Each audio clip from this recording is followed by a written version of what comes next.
Selamat datang di channel Alur Donghua. Sebelum menonton, silahkan subscribe, biar Mimin tambah semangat update-nya. Syok terlihat jelas di mata Hanli saat dia jatuh ke arah bebatuan 100 meter di bawahnya. Dia tiba-tiba memutar tubuhnya dan menekuk pinggangnya pada sudut yang aneh sebelum menendang kakinya keluar di belakangnya.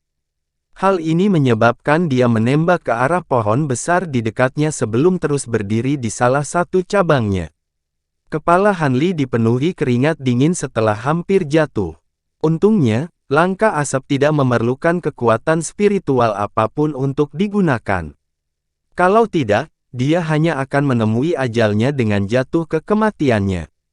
Jika seorang pembudidaya formasi inti benar-benar mati karena jatuh, mereka akan menjadi bahan tertawaan. Tentu saja, banyak pembudidaya pendirian yayasan terdekat tidak seberuntung Hanli dan pasti menderita. Ketika Hanli akhirnya mendapatkan kembali posisinya, dia mendengar serangkaian dentang dari kejauhan. Dia dengan cepat menoleh ke arah itu dengan ekspresi yang berubah. Benar saja, dentang itu berasal dari dua set pedang penghangat awan bambu yang belum dia masukkan ke dalam tubuhnya. Tidak jauh di samping mereka ada cermin 8 sisi, keranjang bunga kuno, dan lonceng perak kecil. Saat ini, mereka semua benar-benar tanpa kehidupan seolah-olah sifat spiritual mereka telah menghilang. Hati Hanli bergetar dan dia buru-buru mencoba melepaskan seutas perasaan spiritual untuk memeriksa harta karun itu, namun hatinya segera menjadi dingin. Tidak peduli seberapa keras dia mencoba, indera spiritualnya yang sangat kuat sekarang tetap tidak bergerak di dalam tubuhnya. Darah Hanli menjadi dingin karena kekuatan sihir dan indera spiritualnya sekarang tidak dapat digunakan. Dia sekarang tidak berbeda dari manusia biasa. Apalagi kemampuan sihirnya, kantong penyimpanannya dan kantong binatang rohnya sekarang tidak berguna juga. Dia berbalik dan memucat saat melihat kabut hitam yang meluap telah memenuhi langit di dekatnya. Dengan kecepatannya saat ini sebagai manusia fana, tidak akan ada kemungkinan dia berlari lebih cepat dari kabut hantu. Setelah merenungkan situasi saat ini dengan ekspresi suram, dia mengertakkan gigi dan tubuhnya kabur. Dia kemudian muncul di samping harta tak bernyawa dan dengan panik mengumpulkan semuanya ke dalam pelukannya. Karena saat ini dia tidak memiliki cara untuk menggunakan kantong penyimpanannya, dia hanya bisa memegang barang-barang di dekat dadanya. Untungnya, mereka tidak terlalu besar. Jika tidak Hanli tidak akan mampu membawa semuanya.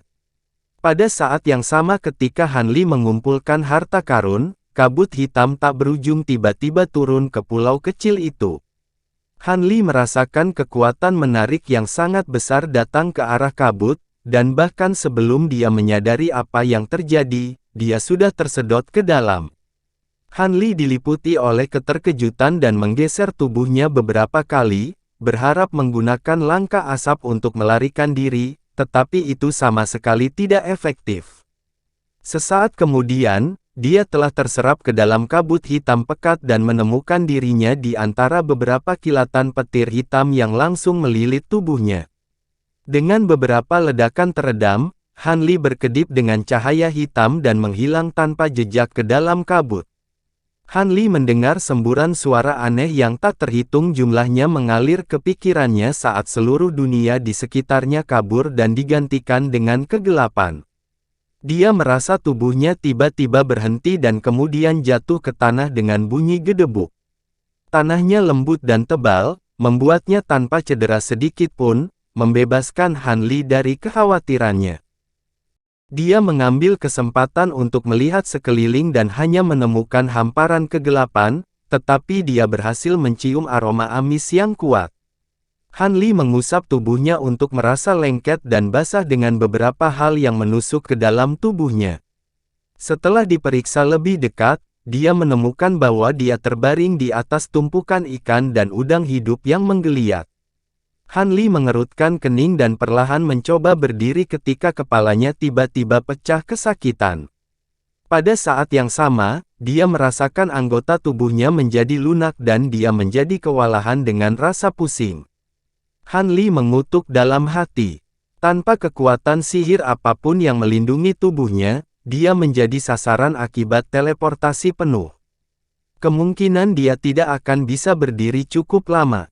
Karena ini, Han Li tanpa emosi berbaring di atas tumpukan ikan dan udang, menyimpan kekuatannya sampai dia bisa menggerakkan anggota tubuhnya sekali lagi. Tapi saat itu, bola petir hitam lain muncul sekitar 10 meter di atasnya. Kilatan cahaya redup itu memungkinkan Han Li melihat batu runcing aneh sekitar 30 meter di atasnya, dan dia bisa melihat bahwa tempat ini sepertinya adalah gua bawah tanah. Adapun kilat aneh, sepertinya ada sesuatu di dalamnya. Hati Han Li bergerak saat dia menatapnya.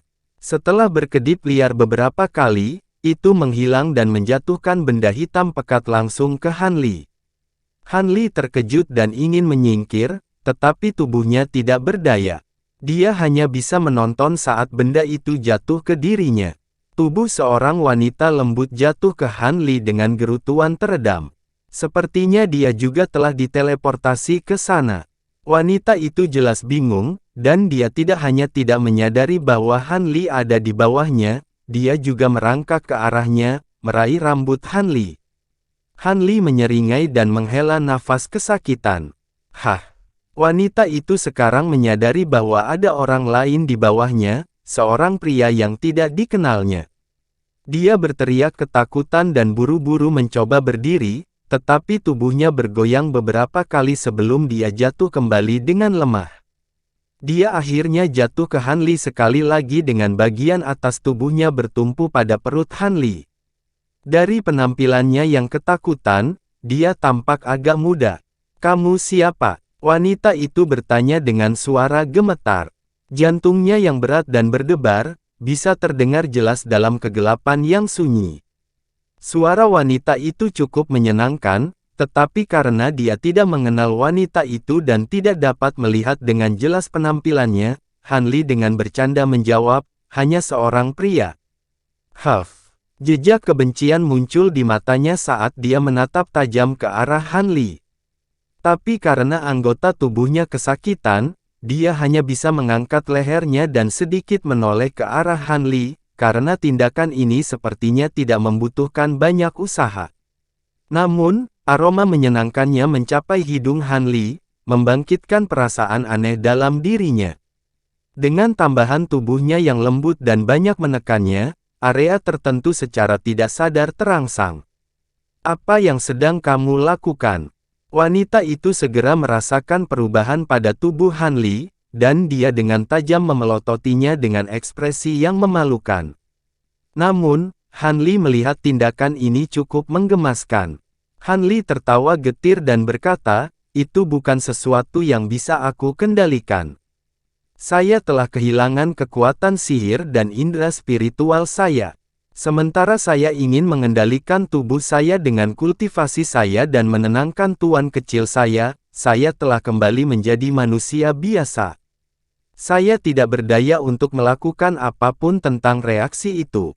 Wanita itu mendengus. Meskipun dia tidak mengatakan apa-apa, dia sepertinya mendengarnya. Untungnya, dia tidak bisa bergerak seperti Han Li dan tidak bisa berbuat apa-apa, meskipun dia dihina dengan marah. Kegelapan menjadi sunyi sekali lagi, hanya dipatahkan oleh napas keduanya. Han Li merasa pengalaman ini benar-benar belum pernah terjadi sebelumnya.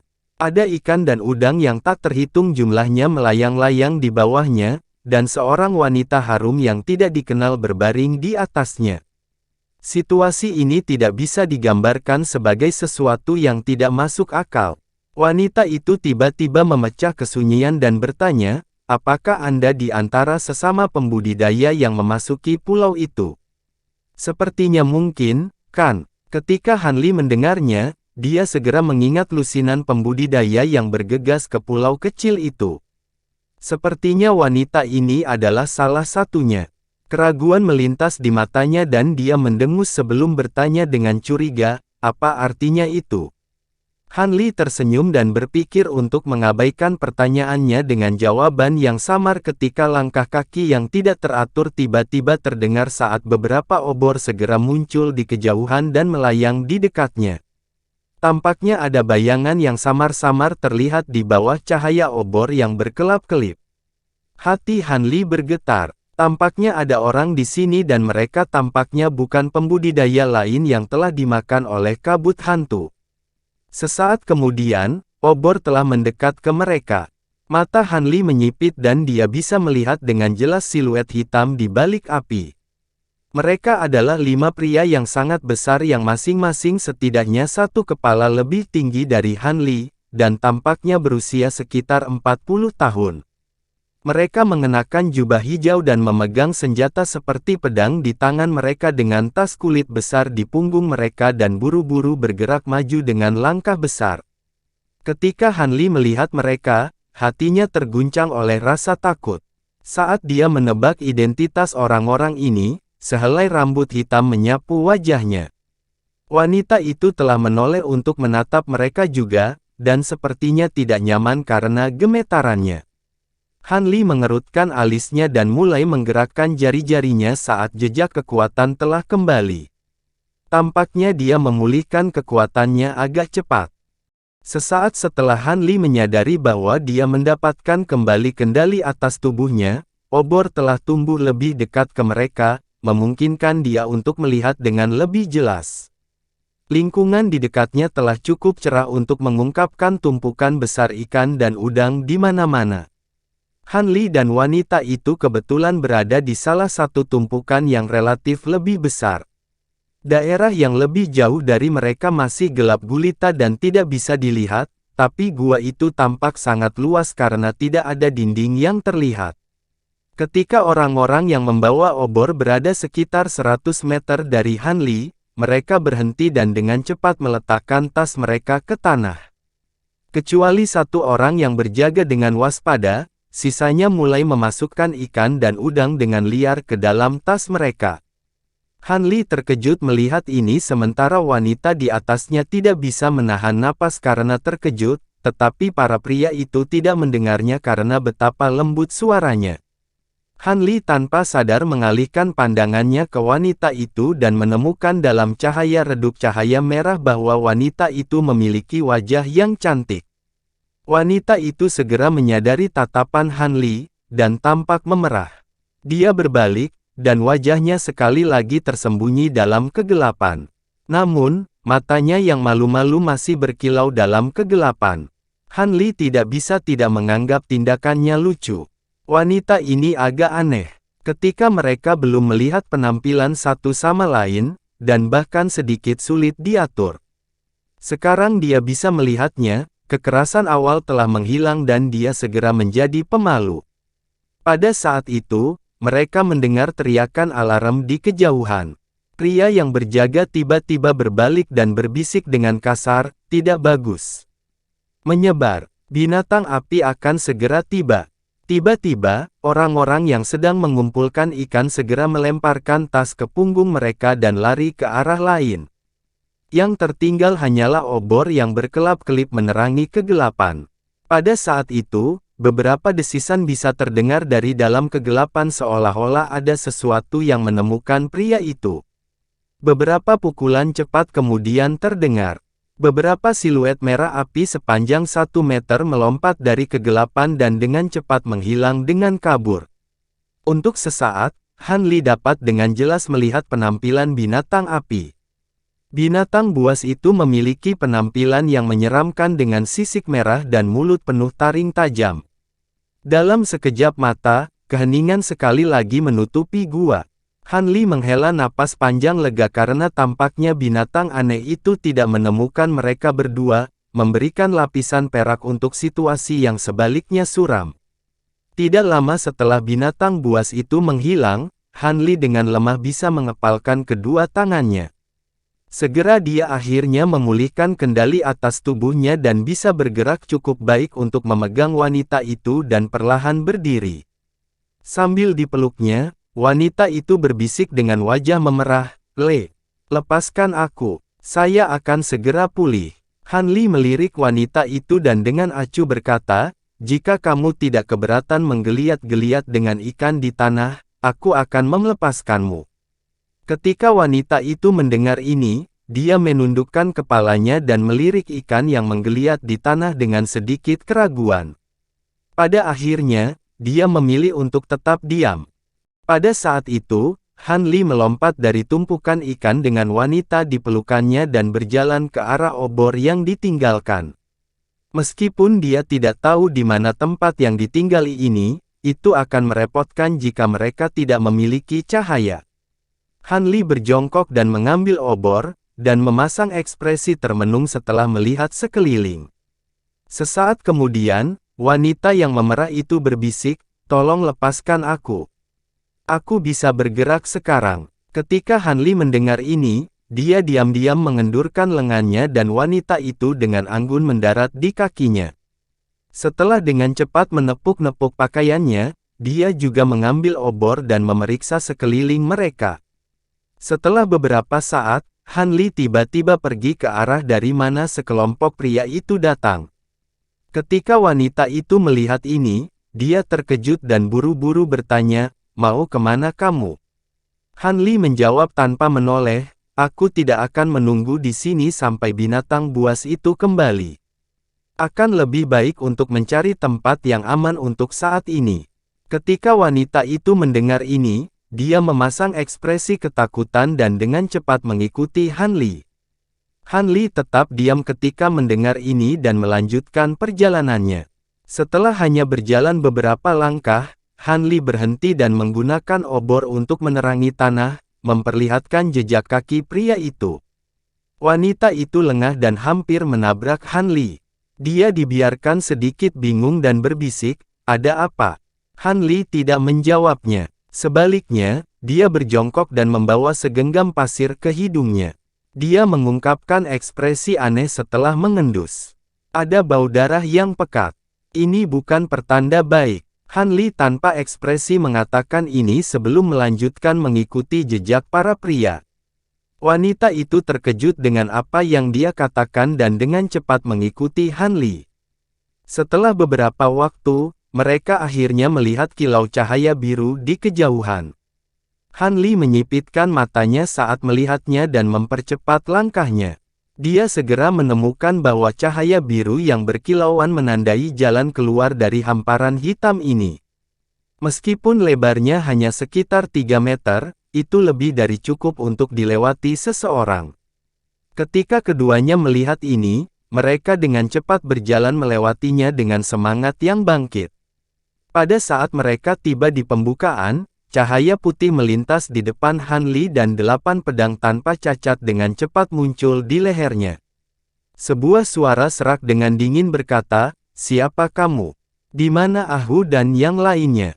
Apakah Anda pendatang baru?" Hati Han Li tergerak saat melihat bahwa dia dikelilingi oleh lebih dari 20 pria dan wanita muda. Masing-masing dari mereka memegang pedang putih berkilau yang aneh, dan mengenakan jubah hijau aneh yang sama dengan para pria sebelumnya. Mereka semua menatap Han Li dengan ekspresi berbeda.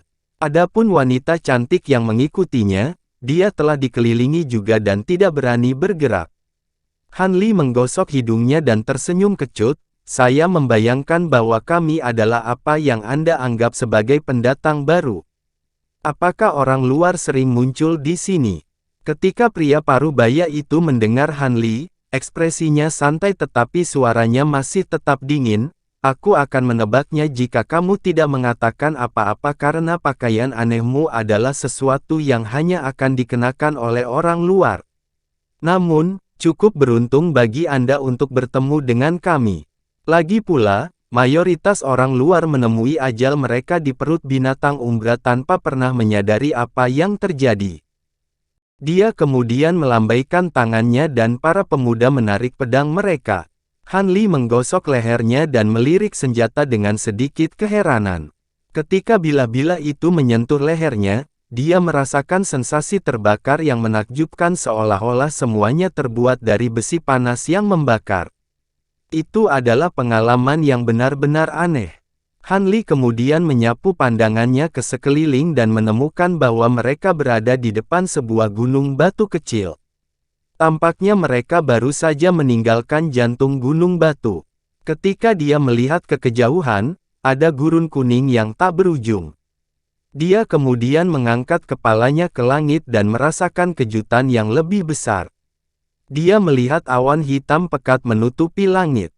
Mereka muncul tak berujung dan terus-menerus melengkung dengan kilat biru tua, menyebabkan langit bersinar dengan cahaya biru redup. Itu semua lebih aneh dari yang dibayangkan Han Li. Sebelum Han Li selesai mengamati sekelilingnya, pria parubaya kurus itu mengerutkan kening dan bertanya, "Apakah Anda bertemu seseorang ketika Anda tiba?" "Mereka temanku." Han Li segera menjawab tanpa ragu-ragu, "Saya melihat sekelompok pria, namun, mereka dikejar oleh beberapa binatang buas. Mereka lari ke arah lain." Pria kurus itu menjadi gugup dan tanpa sadar dia mengencangkan genggamannya pada bilahnya, "Binatang buas? Jenis apa?" "Aku mendengar orang-orang itu memanggil mereka binatang api skala api." Pria kurus itu santai dan dengan tenang berkata, "Binatang skala api. Bagus. Aku dan yang lainnya seharusnya tidak masalah berurusan dengan mereka. Tapi untuk memastikannya, Fan Li, bawalah sekelompok orang ke dalam dan bantu mereka. Kemudian bawa mereka melalui pintu keluar alternatif terdekat." Seorang pria gelap tinggi tanpa kata-kata membawa sekelompok orang ke dalam gua. Terima kasih sudah menonton, sampai jumpa di episode selanjutnya. Jangan lupa subscribe, like, dan nyalakan loncengnya. Sampai jumpa.